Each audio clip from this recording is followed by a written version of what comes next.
Hi, it's James Yule with another video in the series Unlocking AdWords. Today I want to talk about one of the most commonly asked questions we get in this industry, and that is, how much should I pay per click?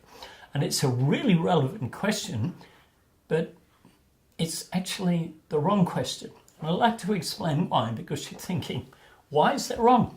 Here's the thing, we're not looking at what it costs you per click, because what happens then is that your budget is determined by how many clicks you're prepared to pay for.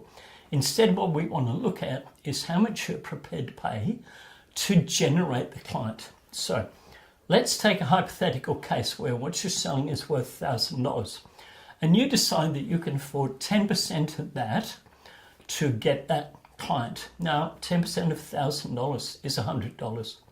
And let's assume that we know that for every 4 people who visit your website, one is going to either fill out your contact form or ring you up. So that's a conversion rate of 1 in 4.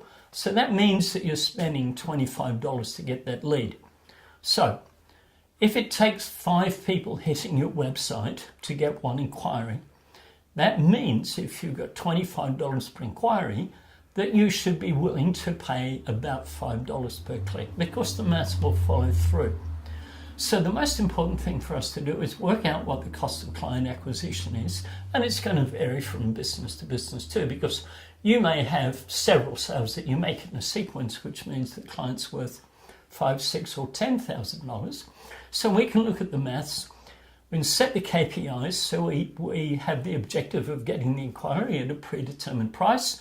And then it's simply a matter of saying how many inquiries do you want for the month or for the year, and we set the budget accordingly. So in answer to the question, how much should I pay per click? Think instead of the value of the client and how much you're prepared to pay for them. It's James Yule signing off in another video in this series, Unlocking AdWords.